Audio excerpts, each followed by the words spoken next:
Hello aspirants, आज Hindi literature के discussion के अंतर्गत उस क्वेश्चन को देखेंगे जिसे डिस्कॉर्ड प्लेटफॉर्म पर पोस्ट किया गया था। देखिए, ये जो क्वेश्चन है आप अपने स्क्रीन पर देख रहे हैं, ये सिविल सर्विसेज एग्जामिनेशन 2018 में पूछा गया है। मोहन राकेश के ऐतिहासिक नाटकों की मंच सज्जा का विवेचन कीजिए। ये अगेन पेपर ए का क्वेश्चन है, जो पेपर 1 आता है उसका क्वेश्चन है ये। तो जो हमने पिछले डिस्कशन किया था उसके अंतर्गत भी कुछ इसी प्रकार का क्वेश्चन था। वो 2017 में पूछा गया था, 2018 में पूछा गया है। तो आप देख सकते हैं कैसे यूपीएससी कई बार क्वेश्चंस को रिपीट करता है। तो इसलिए बहुत जरूरी हो जाता है कि आपकी कमांड हो पास्ट ईयर क्वेश्चन पेपर्स पर। तो उस समय जो क्वेश्चन था, जो हमने कल का क्वेश्चन देखा था, उसमें उन्होंने पूछा था कि आधे अधूरे नाटक के अनुसार मोहन राकेश की मन सज्जा का विवेचन करना है। आज उन्होंने पूछा ऐतिहासिक नाटक, यानी कि आपको कई नाटकों को दर्शाना पड़ेगा जो मोहन राकेश जी ने लिखे हैं, ताकि आप उनके मन सज्जा का ठीक से विश्लेषण कर सकें।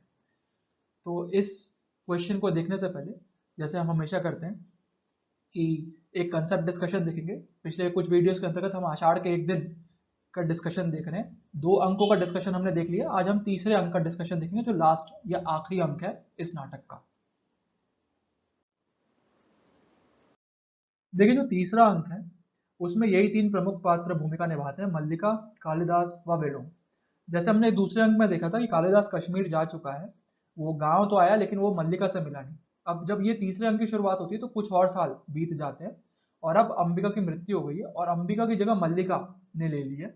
घर में केवल अब मल्लिका रहती है, और जो ये पूरा दृश्य है वो मल्लिका के घर का ही है। अब ये दर्शाया गया कि उसका घर और क्षत विक्षत हो गया है, और काफी बारिश हो रही है। मल्लिका कुछ सोच रही है। मल्लिका को ये पता चलता है कि कालिदास ने कश्मीर का शासन छोड़ दिया, कश्मीर से वो भाग गया है। उसे कुछ इस प्रकार की जानकारी मिलती है, लेकिन मल्लिका का स्वगत कथन है, यानी वो खुद ही सोच रही है अपने आप कि कालिदास, तुम ऐसे नहीं भाग सकते, इस तरीके से तुम शासन नहीं छोड़ सकते, क्योंकि जितना भी मैंने त्याग दिया वो केवल तुम्हारे लिए दिया है। और अगर ये सुनने में मुझे आ रहा है कि तुमने शासन छोड़ दिया, तुम शासन छोड़कर भाग गए हो, तो मैं काफी दुखी हूँ। इस प्रकार का एक स्वगत कथन मल्लिका का रहता है। इतने में मल्लिका देखती है कि जो उसके दरवाजा है वहां पर कालिदास खड़ा है, यानी कि अब कालिदास जो आ गया है, जो भाग गया है कश्मीर का शासन छोड़कर, वो मल्लिका से मिलने आता है। कालिदास की अब इच्छा है कि वो मल्लिका के साथ जीवन बिताए, और वो मल्लिका से ये चीज बोलता भी है कि हम दोनों जीवन एक साथ क्यों नहीं बिता सकते, हम वापस एक नई शुरुआत करते हैं। मल्लिका इससे पहले कि उसका जवाब देती, इतने में ही जो उसका दूसरा कमरा होता है मल्लिका का, वहां से एक बच्ची की रोने की आवाज आती है। कालिदास ये सुनकर थोड़ा सा सहम सा जाता है कि आखिरकार ये बच्ची है कौन, बच्ची है किसकी। तो मल्लिका उसे चुप कराती है। इतनी देर में क्या होता है कि विलोम आ जाता है। विलोम कालिदास को देखता है। कालिदास को देखकर वो काफी आश्चर्यचकित होता है कि आखिरकार कालिदास इतने सालों के बाद, इतने वर्षों के पश्चात क्यों आया। विलोम कालिदास को एक पंक्ति कहता है, कालिदास से ये बोलता है विलोम कि कालिदास, मुझे ये देखकर बताओ कि जो मल्लिका की पुत्री है उसकी शक्ल क्या मेरे पर गई है या किसी अन्य व्यक्ति पर गई है, क्योंकि गांव वाले ये बोलते हैं कि जो इसकी शक्ल है वो शायद मेरे पर है। कालिदास ये सुनकर थोड़ा सा चौंक जाता है, क्योंकि कालिदास को ये नहीं पता था कि मल्लिका जो है वो वारांगना बन गई है।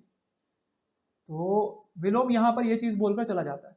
कालिदास को जब ये पता चलता है कि मल्लिका जो है, मल्लिका की अब एक बच्ची है और साथ ही साथ वो एक वारांगना है, तो कालिदास भी दुखी होकर मल्लिका के घर से चला जाता है।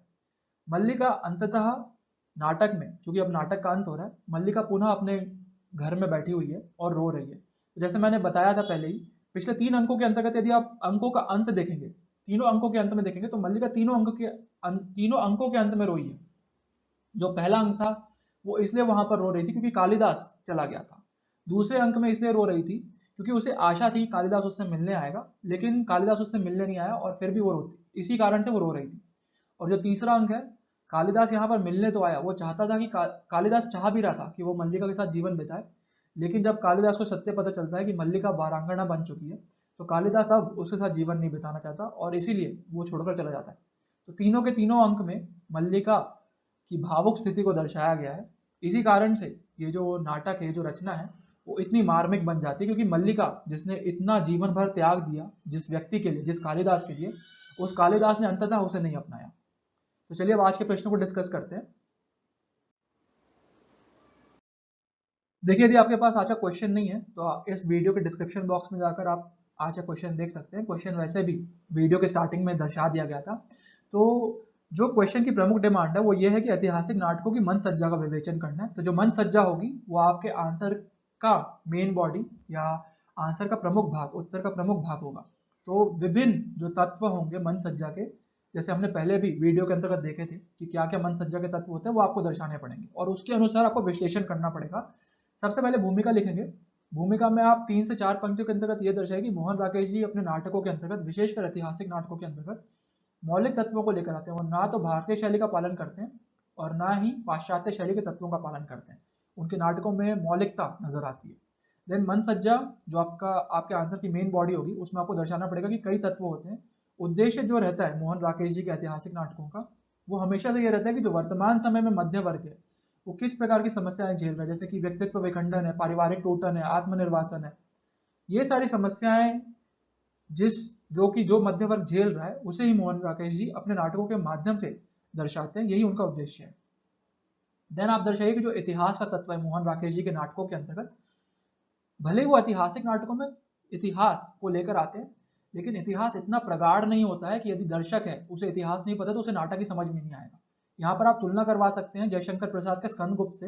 यदि आपको स्कंदगुप्त के बारे में पहले से जानकारी नहीं है, इतिहास आपको नहीं पता गुप्त साम्राज्य का, तो वो नाटक समझने में थोड़ी सी दिक्कत होती है, मुश्किल होती है। लेकिन मोहन राकेश जी के नाटकों के अंतर्गत, विशेषकर आषाढ़ का एक दिन में, यदि आपको कालिदास के बारे में ज्यादा पता भी नहीं है, इतना इतिहास नहीं पता, तो भी आपको ऐसा नहीं कि आपको नाटक समझने में दिक्कत होगी या कठिनाई होगी। तो आपको यहाँ पर ये थोड़ी सी तुलना करवानी पड़ेगी इतिहास का जो तत्व है मन सज्जा का।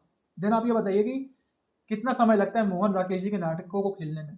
आप ये बता सकते हैं कि जो लहरों के राजहंस हैं उन्हें खेलने में बेहद कम समय लगता है, बेहद छोटे नाटक हैं मोहन राकेश जी के।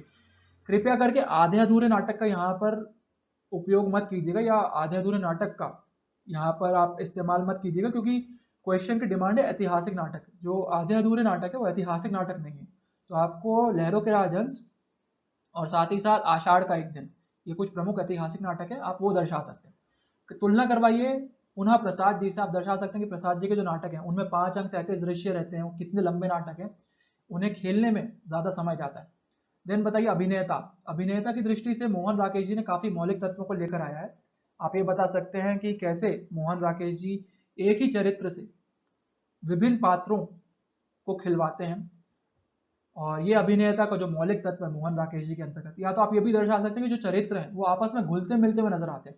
उदाहरण के तौर पर आषाढ़ का एक दिन जो नाटक है, जो रचना है, उसमें विलोम और कालिदास दोनों का चरित्र आपस में घुलते मिलते हुए नजर आता है। यानी आप ये डिसाइड नहीं कर पाएंगे कि इनमें से विलन कौन है और हीरो कौन है।